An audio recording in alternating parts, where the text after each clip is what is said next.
Day by day, normal reaction.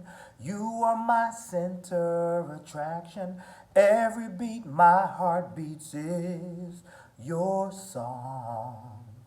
From hurt and harm, you're my protection. The path I take is your direction.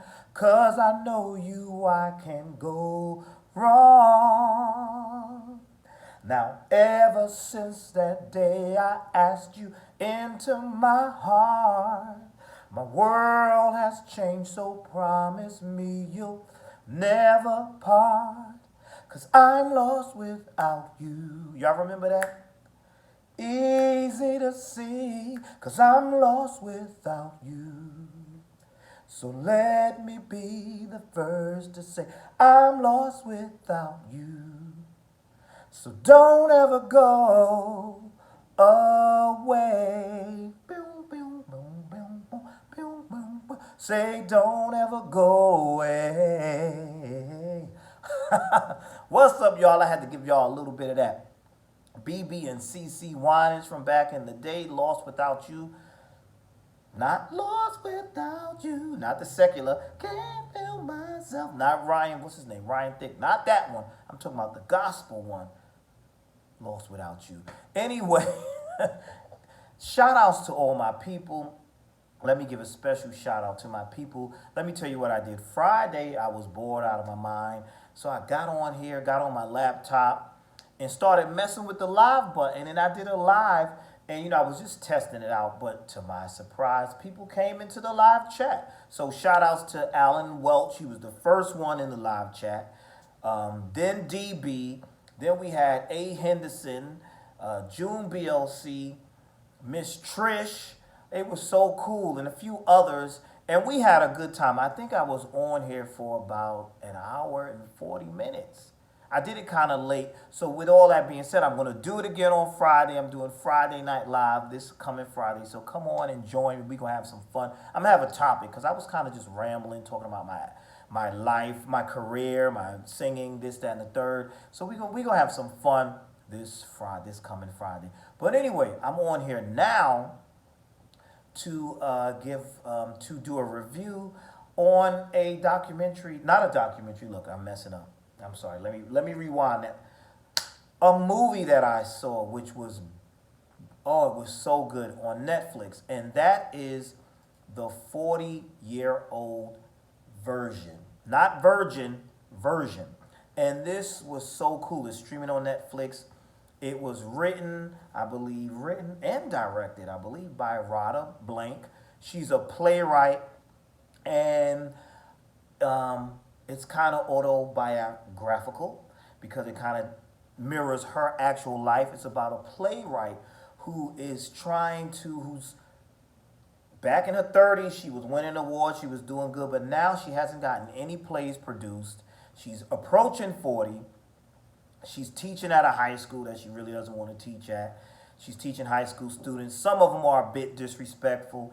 Her career's not going where she thought it would go. She's grieving the loss of her mother. She ain't got no man. She ain't got no romance going on.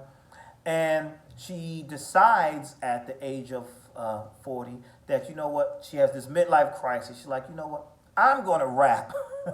And she gives herself this name as Rodimus Prime. And I thought it was hilarious.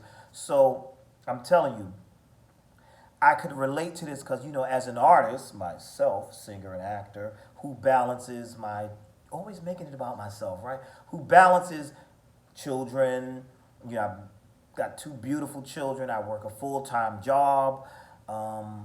Juggling that while pursuing the acting and the singing. I'm divorced. So a lot going on. I got to balance all that and try to get my career going too. So I could really relate to her struggles and her feeling like, why haven't I made it yet? What's going on? But when I say this film, first of all, I'm wondering if if she was influenced by Spike Lee, because it kind of reminded me of 80s Spike Lee films, And what I liked about it was beautifully shot in black and white. Beautifully shot in black and white. And like certain things that she holds near and dear to her, she would do it in color. And then there's characters in here that are very colorful and relatable. just a real great time. And she herself is extremely charming, beautiful woman, very funny, and it was good to see, a plus size woman in the lead role where she's not like stereotype, like the fat funny one and the, overly, how they do the stereotypes. I'm not trying to offend anybody, but you know what I mean when they kind of have that girl of a certain size. She's not always the main character. I liked here that she was the main character. She showed that she can be smart and beautiful and funny and, not the buffoon, and just, share her trials and tribulations, because a lot of times they kind of make certain characters feel like they're not human. And I like that it showed that, somebody else can lead. You don't always have a plus size girl, I'm sorry, can lead a story. And that's what I liked about it too. And it's funny because here's the premise. So she has this best friend who's really cool too.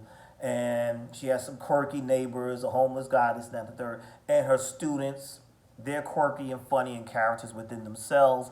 And we see her everyday life. She's just feeling like, when am I going to make it? Dad, I need to make it, And so she gets this chance to actually get her play produced. But here's the issue. When she goes to get her play produced, it kind of, the gatekeeper, so to speak, this big time man with a producer with money who's white and older, he kind of changes the premise of her play. And I believe, what was her play called? Harlem Ave. And he kind of sucked the flavor out of it in favor for more stereotypical things that he thinks should be the black experience. Because her play basically is about gentrification in Harlem and how it affects that. But he was like, let's fix this, let's put this in here, let's focus more on this character. And he kind of stripped her of her voice and stripped the play of its voice of what she wanted. And as I was reading this, a lot of this reflects Miss Blank's real life, where she had those same struggles of getting her work done and telling her story. So it's important. I mean, you got to see this. I thought it was really good because it's showing how, creative people sometimes get stifled, or they have to bend to and change their story in order to get it made, because she doesn't have the money to get the story made. Now it's up, it's on Broadway, but it's not her story anymore because they've stripped it.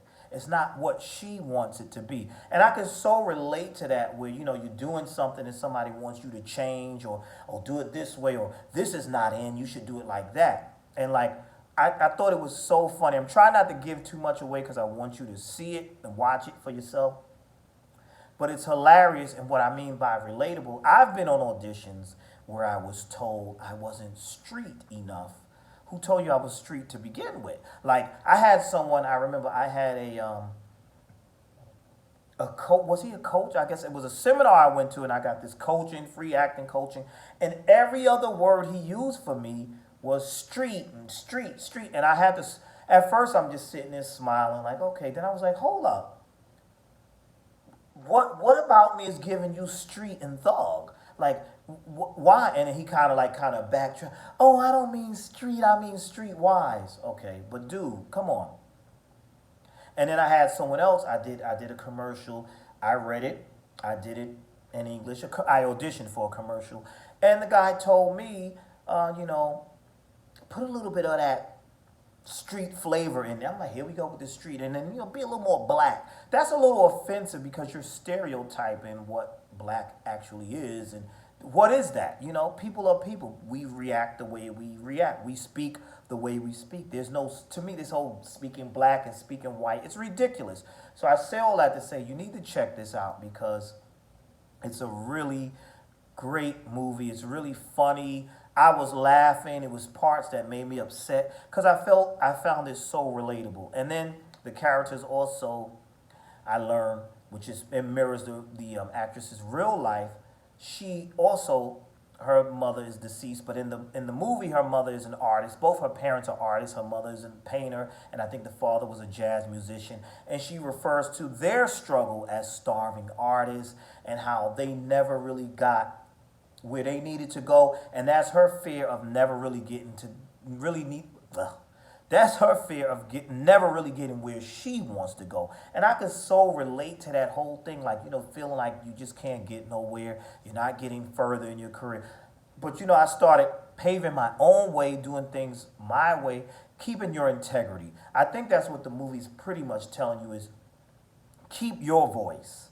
Find your voice and keep your voice. I'm telling y'all, those of you who are watching this, if there's something you want to do, don't compromise. Just listen. We got these platforms now where we can make our own stuff. I'm up here on this YouTube doing things the way I want to do them, being myself, and I'm having fun doing it. So I like that about the film that, it was basically telling us, be yourself, do things with integrity. Don't lose yourself for fame and fortune. And don't lose really great message. Don't lose yourself for fame and fortune. Don't, just do what you got to do. So, yeah, with that being said, I want to tell you, please, when you get a chance, go on Netflix, check out Radha Blank's The 40-Year-Old Version, not virgin, version. I don't know, maybe my accent is messing it up. I don't know. Check it out. The supporting cast is great. The students, the high school students are funny. She does go on and get a rap career or attempt at a rap career. Even that was great. Even the rapping. And I also found out that mirrored her real life as well. She also stepped in and started rapping and doing things like that. And that was even great. And then she meets a producer who has these great beats. He's awesome in this. The whole cast is just brilliant. Even the producer, who's the white producer, who's kind of basically telling her stuff wasn't black enough and doesn't speak to the black audience and really not catering enough to the white audience. He was even funny too. And some would say, is this a caricature of a person? Because you would be surprised that there's people out here that really say stuff and do stuff like that. And it's just crazy. But I'm telling you, you will enjoy it. Check it out. You're going to love it. And also, while I have you here,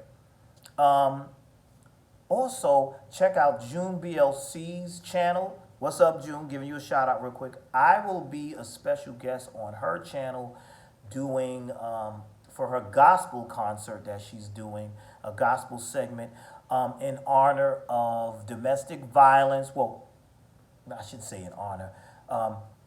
Bringing awareness to domestic violence and breast cancer awareness. I should say that. So she's putting together a program for that. And I will be on there doing a little bit of singing. So check that out. I believe that's going to be up on Friday on her YouTube channel, June BLC. So check that out. That's all I have for now. Please like, comment, and subscribe. Thank you for watching. And you all be blessed.